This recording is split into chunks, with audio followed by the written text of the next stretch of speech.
All right, there we go. You guys ready? Anybody not find the right page? Okay, well, if Malachi has it, everybody should, right? I should. All right, so properties of atoms. When heated in a flame, elements emit a visible light. The analysis of that light then is going to reveal the element's chemical behavior and how it is related to the arrangement of their electrons. So different elements will give off different colors of light. So for example, when you see fireworks, you see some that are red and some that are blue and green and different colors. What they do is they put different elements in there, and that will give them the different colors. For example, strontium is a really bright pink, and sodium is a yellow, and copper is a green. So they'll use those different elements to get different colors in your fireworks. The electromagnetic radiation then is a form of energy. It is going to exhibit wave-like behavior as it travels through light, as it travels through space. Invisible light is an example.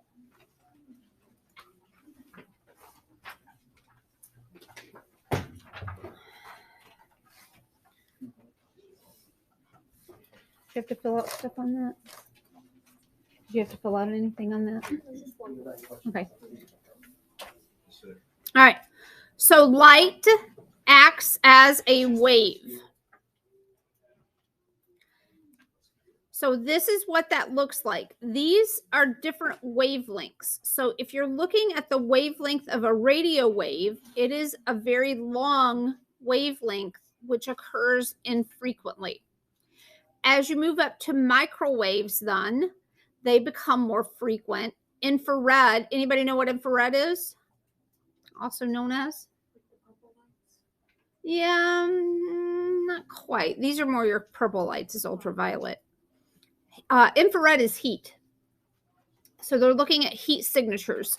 So for example, firefighters will have like infrared goggles to be able to look at and see where there's fire and that sort of thing. Different hot spots in a building, they'll look for it.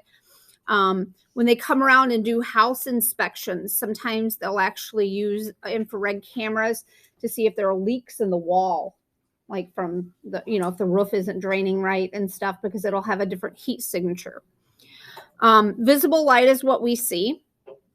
Then there's ultraviolet. And once we get beyond visible light, these are called ionizing forms of radiation. And we talked about ions before. So these can actually create ions, and then your body ends up essentially making reactions where it shouldn't. And that's how you end up with cancer. Okay.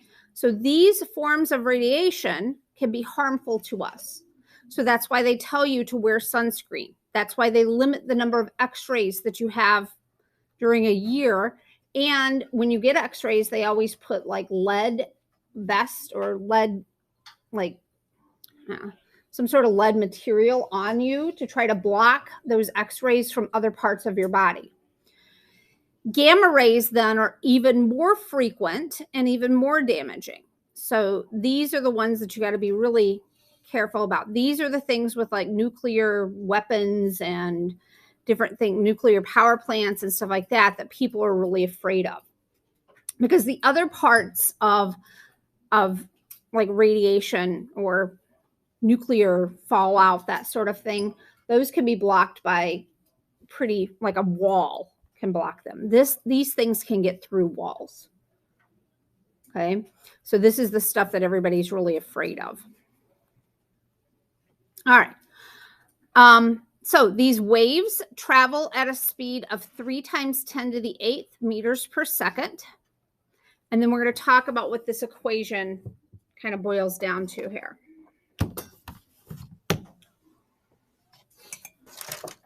Okay. This C you might have seen before in another famous equation. You ever seen that C before?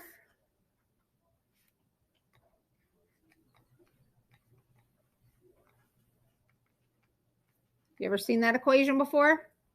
Okay, this is the thing that Einstein came up with. And what he said was we can have energy, and that energy is going to be equal to the mass of the particles times the speed of light squared.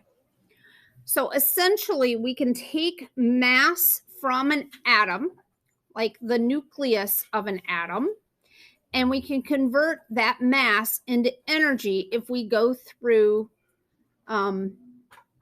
something called fission or fusion. All right.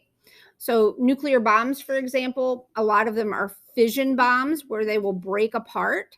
When those elements like uranium, when uranium ends up breaking apart and forming new stuff, some of the it fuses, or it's fission, so it's going to break apart. Some of the mass of these particles will be converted into energy. And that's the scary part. That's the big boom and the sound and the, fury, the stuff that's getting annihilated. That is what you have to fear. That is the mass of that material is going to generate a certain amount of energy. And it's a scary amount of energy compared to, like, burning gasoline in your car or something. Okay, so this C stands for the speed of light. This funky symbol here, which is called lambda, this stands for wavelength.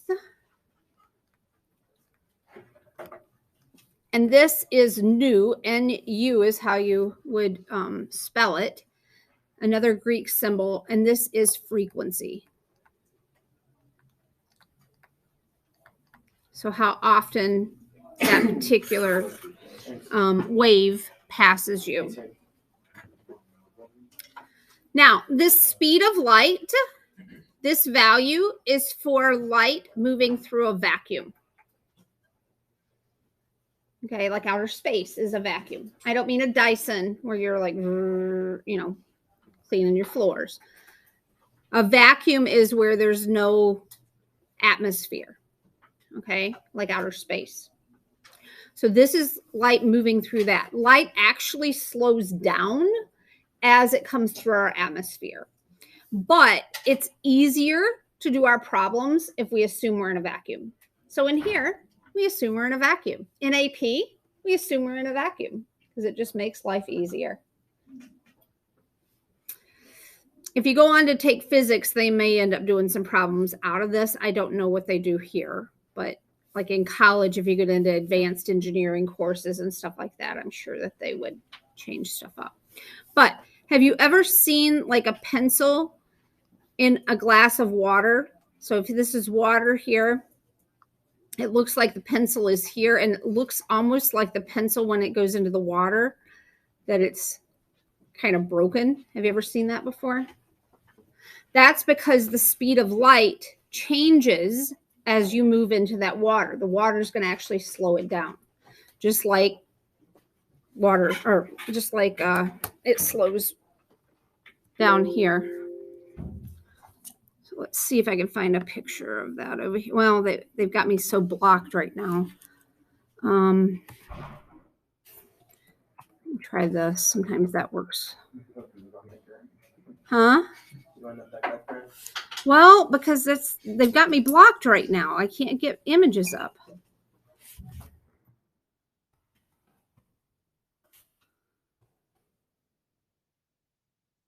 There we go.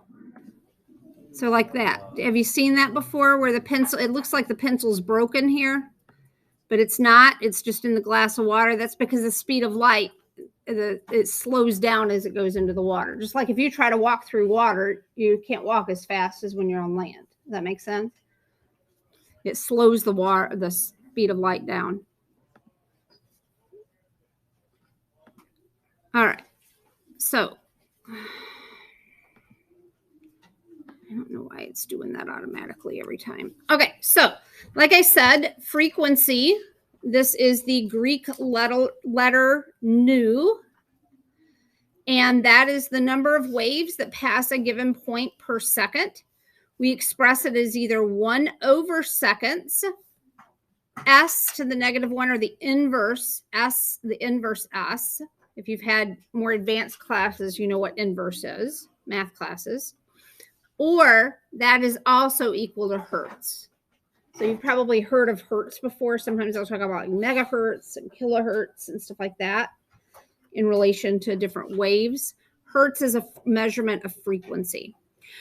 Wavelength then is going to be the shortest distance between two equivalent points on a wave, and we measure that in terms of length. You're going to need that measured in meters, because otherwise your speed of light, which is 3.00 times 10 to the -8, I'm sorry, 10 to the 8th, that's meters per second. Because of this constant, this has to be in meters. So your wavelength has to be in meters, just like your frequency has to be in hertz or 1 over seconds. In order for this to cancel out properly, you've got to make sure that that's what your frequency is measured in. All right. So we have certain parts of our wave here that we need to, are you kidding me? Here we go. Certain parts of the wave that we need to kind of talk about. The top of the wave is called a crest. The bottom part of the wave then is called a trough. Like animals eat and drink out of troughs, for example. If you've ever been out to a farm, they have feeding troughs.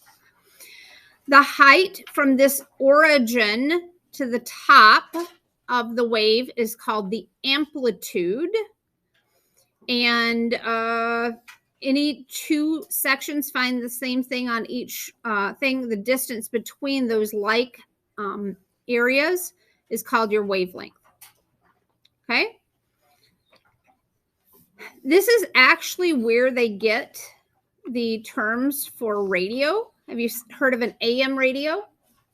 Okay. The difference between your radio stations when you're on AM is the height of this wave. So they will vary that height of the wave that they transmit at, and that is amplitude modulation. So the amplitude is what they're modulating or changing. So that's what that stands for. What do you think this stands for then?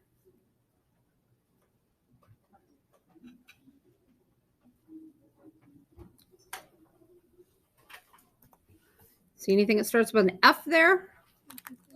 Frequency, right. So this is frequency modulation. They're going to vary. They're going to keep the wave, the height the same, or the amplitude the same, but they're going to vary how frequent that wave is transmitted. So each radio station, the FCC, Federal Communications Commission, when a new radio station wants to get started, they'll say, okay, these are the available FM or AM stations, and what the 101.5, for example, okay, what that is the frequency at which that radio station is transmitting. And your radio then can pick up those different frequencies. You just have to tune it to whatever frequency it is that you want to receive. All right.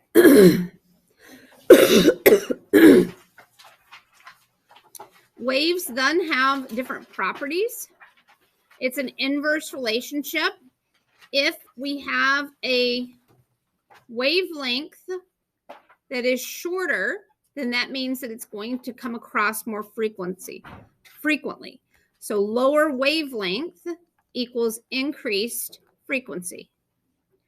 Increased wavelength equals decreased frequency.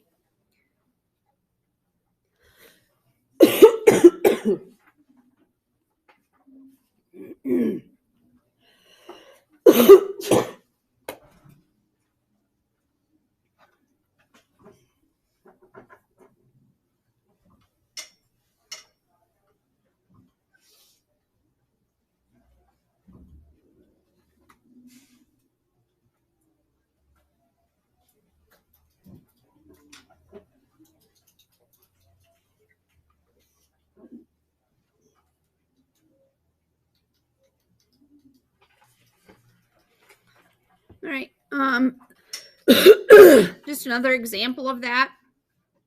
Again, a short wavelength means that it's going to come across more frequently. A longer wavelength, you're not going to have as much. It's not going to happen as frequently.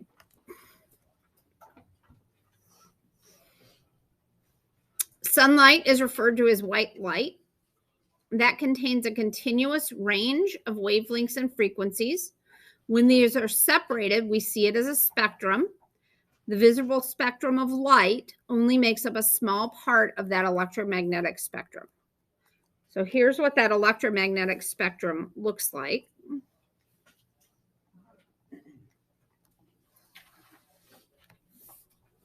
Again, radio waves are infrequent, so they don't carry as much energy with them. Then you've got microwaves. Now, your microwave oven, for example, concentrates these. And what your microwave oven does is it causes particles to vibrate back and forth. So water particles, for example, it will cause them to vibrate back and forth. And just like when you rub your hands together, that vibration causes heat, and that's how your food warms. As we move up, you get more energy, okay, until you get to this point where things get bad if we're exposed to it. Now, we can absorb and deal with more ultraviolet than we can X-rays, and we can deal with more X-rays than we can gamma rays. As you continue up with this, your exposure has to be reduced. You can't be as exposed to as much stuff without your body being able to handle it. This is what we're talking about with the spectrum being broken out. So you've got red over here. Have you guys heard this before? Have you seen that before, Roy G. Biv? This is your rainbow, essentially. What a raindrop does is it acts as a prism, and it breaks out this light into this spectrum. So red, orange, yellow, green, blue, indigo, and violet. That is what this stands for, and it tells you the order that rainbow should appear in. If it doesn't appear in that order, and it's a natural rainbow, I don't know. Life is not good anymore. Better run for the hills, y'all.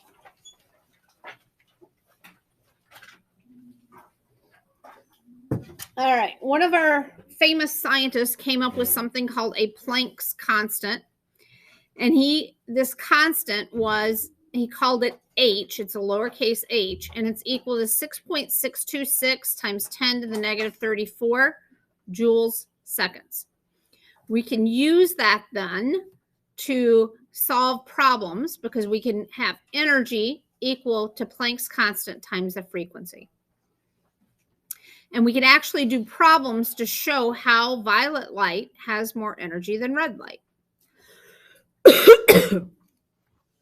And if we look at the spectrum, that makes sense because the frequency of the red light is going to be less than the frequency of the purple light. It's not going to come as fast. We also have been able to see something called a photoelectric effect. So at the beginning of this, we said that light acts as what have we been talking about for the past 5 minutes? Wave, right. Now, we're going to also say that light acts as a particle. And what happened was there were two camps of scientists. One was like, light acts like a wave. And the other one was like, no, light acts as a particle. No, wave, particle, wave, particle. And they would go back and forth, and have their nerdy debates and everything. And then all of a sudden, this guy came along named Einstein, and he said, hey, wave camp. Hey, particle camp. Come here. Let's just all get along. And at that point, they were like, okay, we're just going to say light acts as both. Okay, so that's where we're at now. Light acts as both. And the particle people would say something like, well, light, if it hits a metal surface, it'll actually like eject electrons, and those electrons then can flow through things like wires. So that's how your solar electricity works. That's how your solar calculators work. That's how anything solar works, is light shines down on this cell, and then within that cell, it has wiring and ability to capture that light. It's going to push these electrons off, and moving electrons is electricity. That's what electricity is moving electrons. So that's how these solar calculators work. And if you've got like solar arrays at your house, some people have them on their roofs now. The light comes in, it's going to hit that metal. That metal's going to eject electrons, and flowing electrons is electricity. Huh? They just stay trapped within that. They just, yeah. So it's kind of a loop.